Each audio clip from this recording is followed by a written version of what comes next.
Hi guys, আমরা আজকে চলে এসেছি বপ্পার বিরিয়ানিতে, যেটা হচ্ছে ইছাপুরের মধ্যে রয়েছে। তো কাকু ছোট্ট একটা দোকান, কিন্তু কাকু একদম ওয়েল মেনটেন রেখেছে দোকানটা। দেখতেই পাচ্ছ হাড়ি একদম চলে এসছে গরম।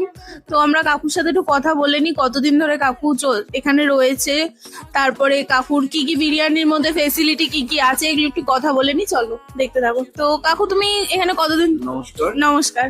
তুমি এখানে কতদিন ধরে আছো? বিরিয়ানির দোকানটার বয়স এই মুহূর্তে দাঁড়িয়ে 1.5 বছর জাস্ট ক্রস করলো। আচ্ছা। হচ্ছে যে আমি আমার দোকানের মেইন যে ব্যাপারটা আছে, আমি বিক্রি করি কোয়ালিটি অ্যান্ড কোয়ান্টিটি। আবারও বলছি রিপিটেডলি, কোয়ালিটি অ্যান্ড কোয়ান্টিটি। আমাদের চিকেনের সাইজও হচ্ছে 200 গ্রাম এবং মাটনের সাইজও 200 গ্রাম। এবং যা কিছু আমার ওপরে আমার যে হেড মানে দোকানের নামটা যেখানে লেখা আছে, সেখান থেকে শুরু করে প্রত্যেকটা জায়গায় লেখা আছে বিশ্বাস, কথাটা যে বিশ্বাসের সহিত। একদম আমি এই বিশ্বাসের 100% মর্যাদা রাখি এবং রাখবো।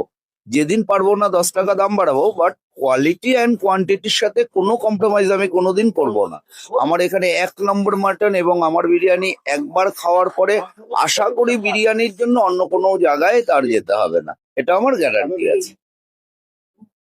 তো আমরা তো দেখলাম এই যে কাকু হাড়ি কাটছে। তো দেখতে পাচ্ছ কাকু এখানে বিরিয়ানি কাটছে। কাস্টমার তো একটার পর একটা, যতক্ষণ থেকে এসছি আমরা একটার পর একটা কাস্টমার, যেটা দেখে খুবই ভালো লাগছে। আমরা ট্রাই করে দেখি কেমন খেতে। একটা রাজকীয় বাইট বানাই মাটনটা ছিঁড়ে।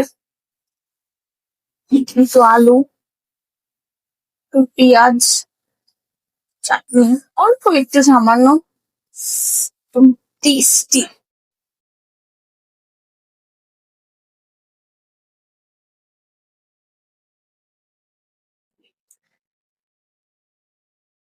দারুণ। বিরিয়ানিটাও ট্রাই করে দেখি, মাটনটা দেখে আগে আমার লোভ লেগে গেছে। বিরিয়ানিটাও ট্রাই করে দেখা যাক।